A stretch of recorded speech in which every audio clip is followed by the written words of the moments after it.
रामायण क्या है? एक रात की बात है।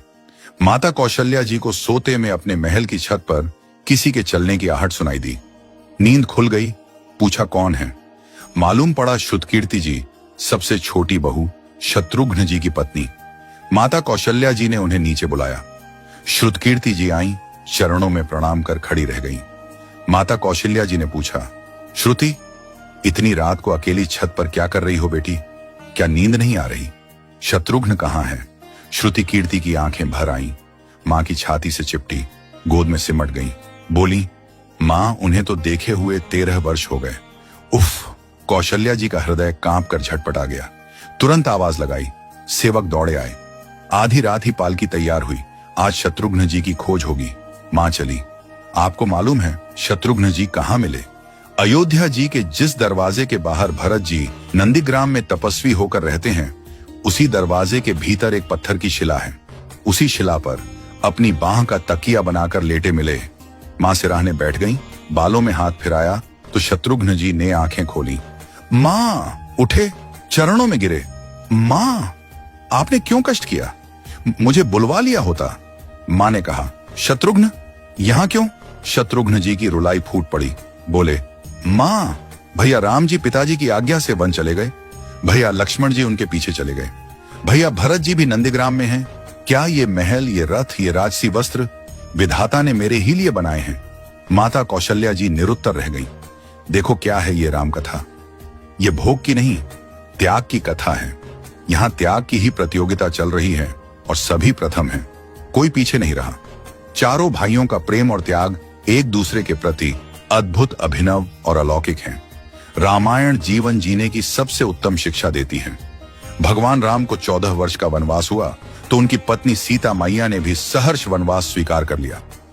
परंतु बचपन से ही बड़े भाई की सेवा में रहने वाले लक्ष्मण जी कैसे राम जी से दूर हो जाते? माता सुमित्रा से तो उन्होंने आज्ञा ले ली थी वन जाने की। परंतु जब पत्नी उर्मिला के कक्ष की ओर बढ़ रहे थे तो सोच रहे थे कि मां ने तो आज्ञा दे दी, परंतु उर्मिला को कैसे समझाऊंगा, क्या बोलूंगा उनसे? यही सोच विचार करके लक्ष्मण जी जैसे ही अपने कक्ष में पहुंचे तो देखा कि उर्मिला जी आरती का थाल लेके खड़ी थी और बोली, आप मेरी चिंता छोड़ प्रभु श्री राम की सेवा में वन को जाओ। मैं आपको नहीं रोकूंगी। मेरे कारण आपकी सेवा में कोई बाधा ना आए, इसलिए साथ जाने की जिद भी नहीं करूंगी। लक्ष्मण जी को कहने में संकोच हो रहा था, परंतु उनके कुछ कहने से पहले ही उर्मिला जी ने उन्हें संकोच से बाहर निकाल दिया। वास्तव में यही पत्नी का धर्म है। पति संकोच में पड़े उससे पहले ही पत्नी उसके मन की बात जानकर उसे संकोच से बाहर कर दे।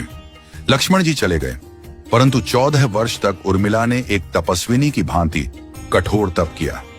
वन में प्रभु श्री राम माता सीता की सेवा में लक्ष्मण जी कभी सोए नहीं, परंतु उर्मिला ने भी अपने महलों के द्वार कभी बंद नहीं किए और सारी रात जाग जाग कर उस दीपक की लौ को बुझने नहीं दिया। मेघनाथ से युद्ध करते हुए जब लक्ष्मण जी को शक्ति लग जाती है और हनुमान जी उनके लिए संजीवनी का पर्वत लेके लौट रहे होते हैं, तो बीच में जब हनुमान जी अयोध्या के ऊपर से गुजर रहे थे तो भरत जी उन्हें राक्षस समझकर बाण मारते हैं और हनुमान जी गिर जाते हैं। तब हनुमान जी सारा वृत्तांत सुनाते हैं कि सीता जी को रावण हर ले गया, लक्ष्मण जी युद्ध में मूर्छित हो गए हैं। ये सुनते ही कौशल्या जी कहती हैं कि राम को कहना कि लक्ष्मण के बिना अयोध्या में पैर भी मत रखना, राम वन में ही रहे। माता सुमित्रा कहती हैं कि राम से कहना कि कोई बात नहीं, अभी शत्रुघ्न है, मैं उसे भेज दूंगी। मेरे दोनों पुत्र राम सेवा के लिए ही तो जन्मे हैं। माताओं का प्रेम देखकर हनुमान जी की आंखों से अश्रुधारा बह रही थी, परंतु जब उन्होंने उर्मिला जी को देखा तो सोचने लगे कि यह क्यों एकदम शांत और प्रसन्न खड़ी है। क्या इन्हें अपनी पति के प्राणों की कोई चिंता नहीं? हनुमान जी पूछते हैं, देवी, आपकी प्रसन्नता का कारण क्या है? आपके पति के प्राण संकट में हैं। सूर्य उदित होते ही सूर्य कुल का दीपक बुझ जाएगा।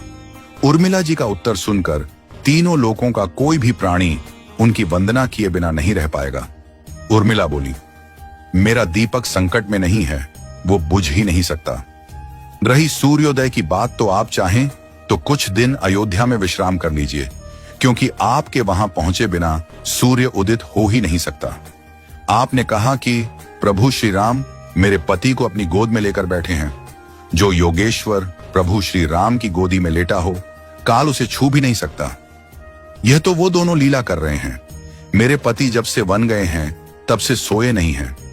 उन्होंने न सोने का प्रण लिया था, इसलिए वे थोड़ी देर विश्राम कर रहे हैं, और जब भगवान की गोद मिल गई तो थोड़ा विश्राम ज्यादा हो गया। वे उठ जाएंगे। और शक्ति मेरे पति को लगी ही नहीं, शक्ति तो प्रभु श्री राम जी को लगी है। मेरे पति की हर श्वास में राम है, हर धड़कन में राम, उनके रोम रोम में राम है, उनके खून की बूंद बूंद में राम है। और जब उनके शरीर और आत्मा में ही सिर्फ राम है तो शक्ति राम जी को ही लगी, दर्द राम जी को ही हो रहा। इसलिए हनुमान जी आप निश्चिंत होके जाए, सूर्य उदित नहीं होगा। राम राज्य की नींव जनक जी की बेटियां ही थीं, कभी सीता तो कभी उर्मिला। भगवान राम ने तो केवल राम राज्य का कलश स्थापित किया, परंतु वास्तव में राम राज्य इन सब के प्रेम, त्याग, समर्पण और बलिदान से ही आया। जिस मनुष्य में प्रेम, त्याग, समर्पण की भावना हो, उस मनुष्य में राम ही बसता है। कभी समय मिले तो अपने वेद, पुराण, गीता, रामायण को पढ़ने और समझने का प्रयास कीजिएगा। जीवन को एक अलग नजरिए से देखने और जीने का सोर मिलेगा। लक्ष्मण सा भाई हो, कौशल्या माई हो, स्वामी तुम जैसा मेरा रघुराय हो, नगरी हो अयोध्या सी, रघुकुल सा घराना हो, चरण हो राघव के जहां मेरा ठिकाना हो त्याग भरत जैसा, सीता सी नारी हो, लवकुश के जैसी संतान हमारी हो, श्रद्धा हो श्रवण जैसी, सबरी सी भक्ति हो, हनुमत के जैसी निष्ठा और शक्ति हो। ये रामायण है, पुण्य कथा श्री राम की। जय जय श्री राम।